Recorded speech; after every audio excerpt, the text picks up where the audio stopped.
जय नारायण नाम के आदमी जो रिटायर हो चुके थे और कुछ सालों पहले उनकी पत्नी का बीमारी के चलते मृत्यु हो गई थी। घर में वो और उनका बेटा मुरली रहता था।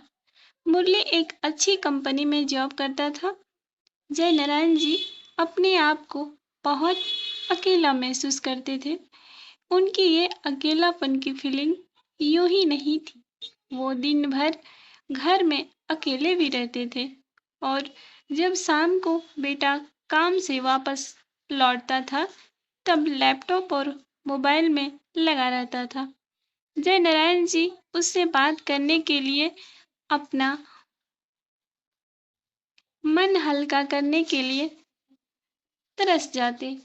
ऐसा काफी लंबे समय तक चलता रहा। जय नारायण जी ने सोचा कि अब उन्हें ही कुछ न कुछ करना पड़ेगा। उनके पास एक सिंपल कीपैड वाला फ़ोन था, इसलिए उन्होंने अब एक नया एंड्रॉयड फ़ोन ले लिया। इस फ़ोन में उन्होंने अब सोशल मीडिया का यूज़ करने के लिए सीखने लगे। वह सीखना शुरू ही कर दिया। शाम को जब उनका बेटा काम से घर वापस आया तो उन्होंने उससे कहा, बेटा मुझे ज़रा सोशल मीडिया कैसे इस्तेमाल करते हैं, क्या तुम सिखा दोगे? मुरली ने उसे रोज थोड़ा चिढ़ा हुआ नजर आ रहा था। उसने अपने बाप को कहा कि मैं यहाँ इतना थका हारा कर काम से लौटा हूँ और आपको कुछ नहीं सीखना, मेरे बारे में नहीं सोचते कि थोड़ा आराम करने दूँ।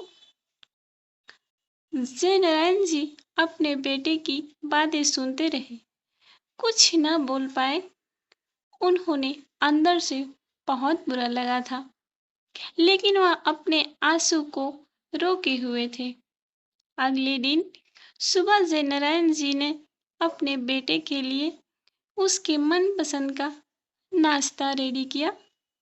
नाश्ता करते हुए बेटे का मूड अच्छा लग रहा था, इसलिए जय नारायण जी ने फिर से उससे कहा कि बेटा मैंने सोशल मीडिया पर अकाउंट तो पड़ोसी के लड़के से बनवा लिया है, पर अब तो मुझे बता दे कि इस पर पोस्ट कैसे करते हैं।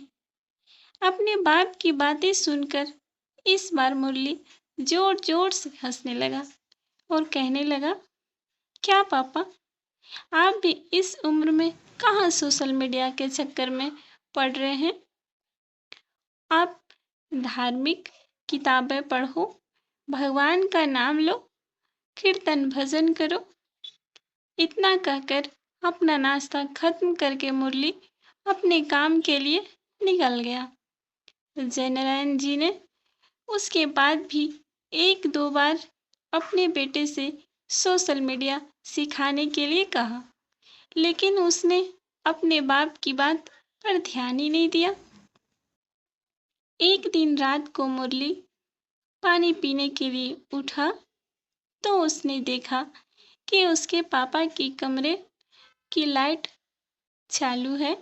उसे थोड़ी चिंता हुई, इसलिए उसने खिड़की में झांक कर देखा तो उसने देखा उसके पापा मोबाइल पर सोशल मीडिया पर कुछ पोस्ट कर रहे थे। वह वहां से अपने रूम में चला गया और सो गया। मुरली सवेरे नींद से जागा और जब उसने अपना सोशल मीडिया चेक किया तो वहां पर उसके पापा की फ्रेंड रिक्वेस्ट आई थी।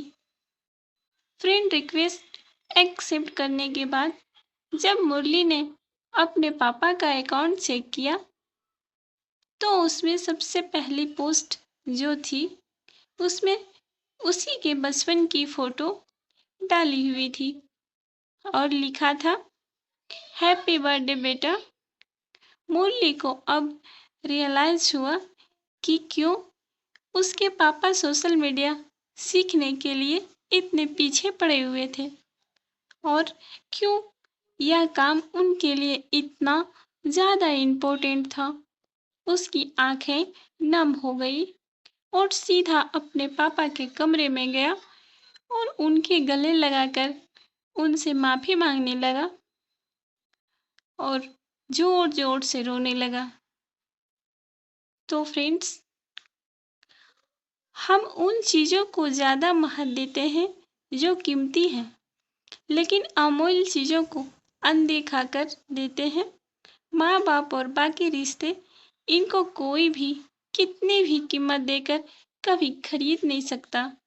इसलिए इनकी वैल्यू करना शुरू करो। तो फ्रेंड्स, कैसी लगी आपको यह कहानी? कमेंट करके बताइएगा।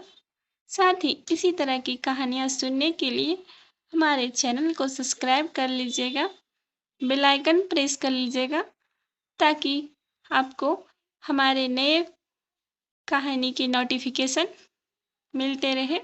धन्यवाद। आपका दिन शुभ हो।